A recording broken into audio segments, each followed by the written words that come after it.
Hola, bienvenido a mi canal. Quiero darte la bienvenida nuevamente por este medio y quiero compartir contigo lo que verdaderamente debe ser valioso para cada uno de nosotros. Y sí, la palabra de Dios. Dios te bendiga.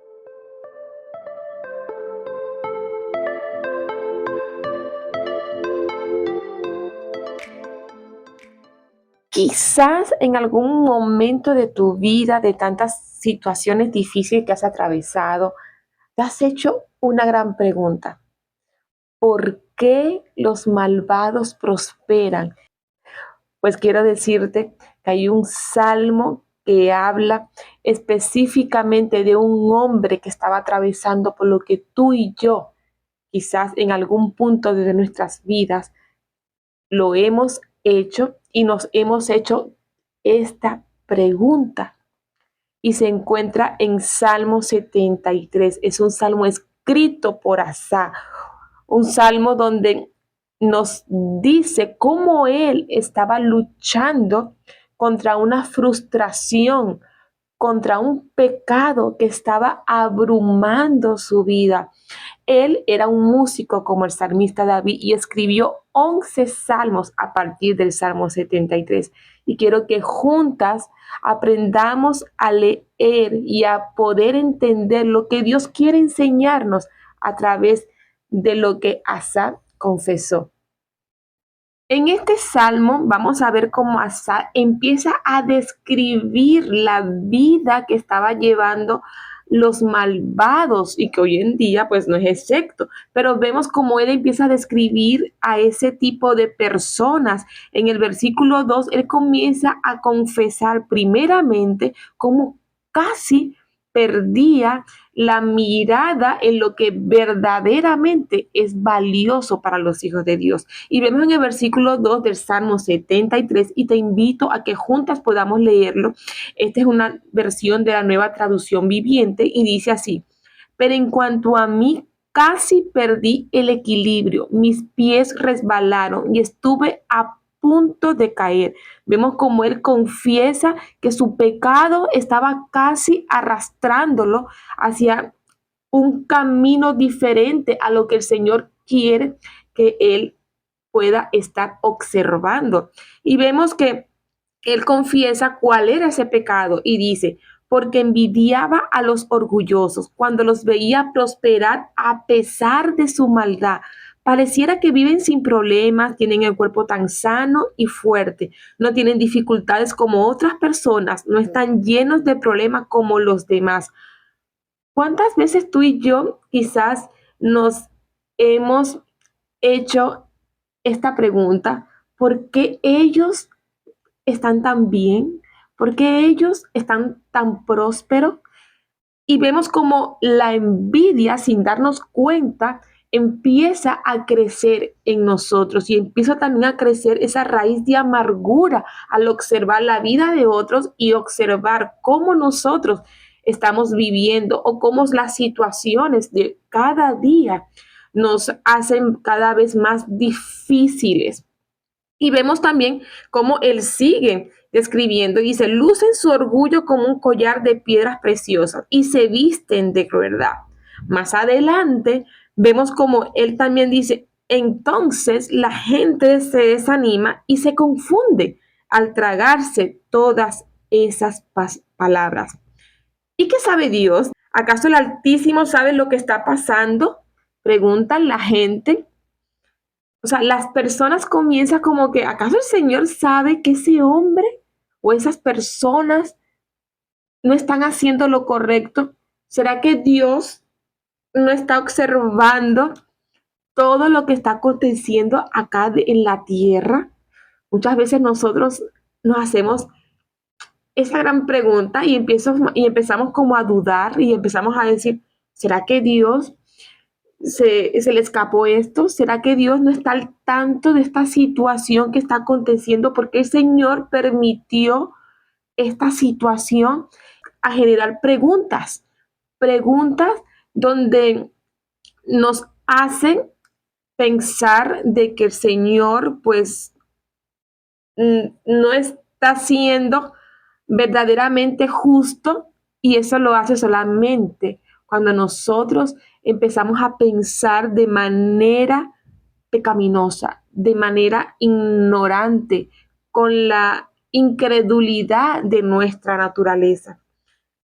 Pero él también empieza a cuestionar su vida y empieza a decir, conservé puro mi corazón en vano, me mantuve en inocencia sin ninguna razón. ¿De qué vale seguir a Cristo cuando mi vida sigue estando cada vez aún peor? Es triste cuando hay personas que llegan a los pies de Cristo buscando no verdaderamente lo que el Señor le está ofreciendo, sino buscando como un escudo de que los proteja del mal, porque no quieren sufrir, porque no quieren pasar necesidades, y ven el camino de Dios como un amuleto, como algo que los va a proteger y que son inmutables al momento de aceptar ese regalo de la salvación. Pero nosotros como cristianos entendemos que nuestra vida, cuando aceptamos a Jesús, la palabra de Dios dice que muchos de nosotros vamos a ser perseguidos, que nosotros debemos de sufrir como así sufrió Cristo Jesús. Y si conocemos la historia de Cristo Jesús en la tierra, vemos como su sufrimiento acá en la tierra no se compara a lo que hoy en día nosotros podemos atravesar. Entonces vemos como él dice en el versículo 14, en todo el día no consigo más que problemas, cada mañana me trae dolor, cada día, pues sí, verdaderamente podemos decir, oh Señor, hoy en día pues tengo este problema y al otro día tengo otro. Y vemos cómo quizás estamos luchando con circunstancias difíciles en nuestras vidas, pero que la situación que tú y yo estemos atravesando no nos separe verdaderamente de la mirada de Cristo. El Señor Jesús nos dice en su palabra, en este mundo vamos a tener aflicciones, pero confía que yo he vencido al mundo. El Señor Jesús nos dice, confíen en mí. Yo sigo estando con cada uno de ustedes. Entonces vemos cómo Él empieza a observar todo lo que está aconteciendo a su alrededor y empieza a cuestionar muchas veces lo que el Señor está haciendo y cómo se encuentra su vida a comparación de los que otras personas que no tienen a Dios en su corazón, y ve cómo ellos están tan bien, entre comillas, pero aquí vemos cómo el Señor, en el versículo 1, que no lo leí, sino te das cuenta que dice, en verdad Dios es bueno con Israel, con los de corazón puro. Vemos cómo el Señor, con su amor, con su misericordia, con su gracia, con su perdón, Él conoce verdaderamente cuáles son sus ovejas, y Él guió a Asa para que Asa pudiera ver, para que Asa pudiera recordar lo que verdaderamente debe ser valioso para nosotros y el destino que tiene cada uno de nosotros cuando apartamos la mirada del Señor, cuando rechazamos completamente su salvación, cuando rechazamos ese llamado. Y vemos como en el versículo 16, aunque muchas veces no consigamos una respuesta, nosotros tenemos que recordar que hay alguien que sí la tiene y que quizás nosotros no la podemos tener, o en el momento no sabemos por qué estamos pasando esa situación, pero confiamos que algún día, cuando estemos delante del Señor, Él nos va a dar esa respuesta. Queremos saber y vamos a saber, como lo dice Romanos 8:28, que todas las cosas cooperan para el bien de sus hijos, que Él sigue trabajando para el bien de cada uno de nosotros. Y vemos que en el versículo 16, Él dice, traté de entender por qué los malvados prosperan, pero qué tarea tan difícil. Muchas veces no dormimos, nos cuestionamos tanto y empezamos a hacer tantas preguntas que nos roba la paz, porque queremos entender por qué ellos sí y nosotros no. Pero quiero decirte que tú y yo, pues no somos Dios. Tú y yo muchas veces no vamos a conseguir la respuesta que estamos buscando y no vamos a entender la soberanía de Dios, pero sí podemos confiar plenamente en lo que el Señor está haciendo a nuestro favor. En el versículo 17, Él encuentra una respuesta, quizás no lo que Él verdaderamente estaba buscando o lo que nosotros hoy en día queremos saber, pero el Señor nos lleva de su mano a recordar lo que Él ha hecho por nosotros. En el versículo 17, Él dice, entonces entré en tu santuario, oh Dios, y por fin entendí el destino de los perversos. Aquí vemos como Asa dice que él entró en su templo, en el templo de Dios y empezó a cantar, empezó a alabar, empezó a orar, empezó a recordar las maravillas que Dios ha hecho en su vida. Empezó a recordar lo que verdaderamente es valioso. En el versículo 21 dice, entonces me di cuenta de que mi corazón se llenó de amargura y yo estaba destrozado por dentro. Fui tan necio e ignorante. Debo haberte parecido un animal sin entendimiento. Aquí vemos cómo Asa ha reconocido su pecado, ha reconocido cómo la torpeza, la ignorancia lo ha llevado a dudar del Señor, lo ha llevado quizás a verdaderamente valorar lo que Dios tiene para él, lo que Dios está preparando para su vida, lo está llevando a un pecado donde sin darnos cuenta, muchas veces crece en nosotros y obviamos y como que no le prestamos mucha atención, hermano, pero tú y yo debemos estar alerta ante esas situaciones que nos llevan a dudar primeramente del Señor, a que nos lleve a anhelar algo terrenal que nos lleva a quitarle el lugar que Dios merece en nuestras vidas.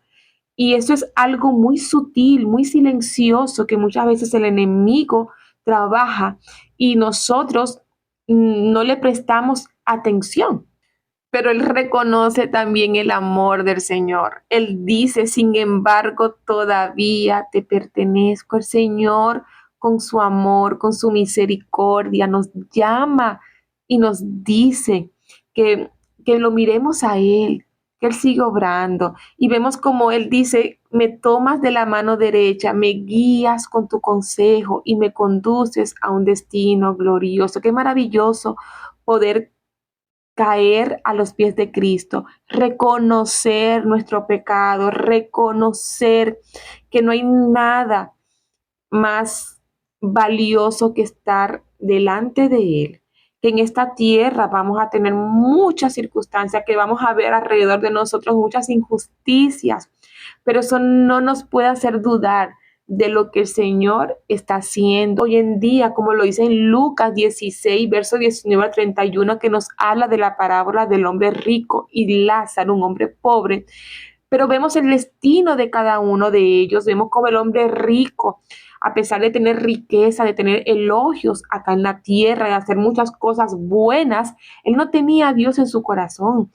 Y su lugar de destino fue un lugar de tormento, pero vemos a un hombre pobre que quizás no tuvo nada en esta tierra, pero nunca dudó de lo que Dios tenía para su vida. Vemos como el hombre pobre no fue al cielo por ser pobre, no, él fue al cielo porque Dios conocía verdaderamente su corazón, él sabe dónde estaba verdaderamente su tesoro y estaba puesto en Cristo Jesús.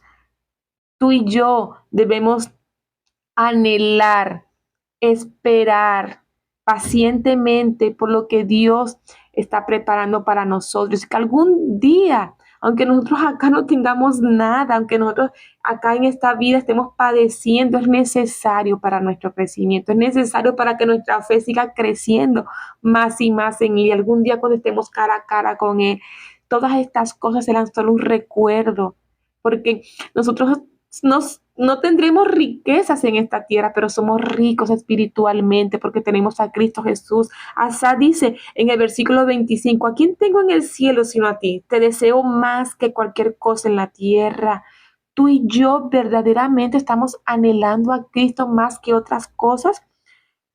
Puede fallarme la salud y debilitarme mi espíritu, pero Dios sigue siendo la fuerza de mi corazón. Él es mío para siempre. Nosotros le pertenecemos a Dios y somos suyos. Por lo tanto, debemos de confiar plenamente y seguramente de Él. La palabra de Dios dice que nadie puede separarnos de sus manos, que somos suyos, que ni la muerte, nada, nada ni nadie, ni las tribulaciones, nada nos puede separar de su gran amor por nosotros. En cuanto a mí, qué bueno es estar cerca de Dios. Cuando nosotros estamos cerca de Dios, de su palabra, nuestra fe va a estar cimentada. Aunque vengan esas tormentas, esos vientos fuertes, nada nos podrá hacer dudar de lo que Dios tiene para nosotros. Los que lo abandonen perecerán, porque tú destruyes a los que se alejan de ti. Eso no quiere decir que nos alegramos del destino de las personas que no tienen a Cristo Jesús. Compartamos el Evangelio, no nos quedemos callados. Nosotros somos un instrumento de Dios para que otras personas puedan alcanzar la salvación como nosotros lo hemos hecho. Nosotros no somos perfectos, no somos mejores que ellos, pero sí tenemos a un Dios perfecto que nos ama y que cada día nos transforma cada vez más y más a la semejanza de su Hijo Cristo. Y, y recuerda, cuando lleguen esas dudas, cuando lleguen esas preguntas, recuerda que lo más valioso de nosotros es tener a Cristo en nuestro corazón. Él sabe tu necesidad, Él sabe mi necesidad. Él nunca nos ha abandonado, Él sigue proveyendo porque Él es el dueño del cielo y de la tierra. Él es quien provee todo lo que nosotros necesitamos. Y aun cuando en medio de la escasez, en medio del hambre, Dios sigue estando con nosotros. Dios te bendiga.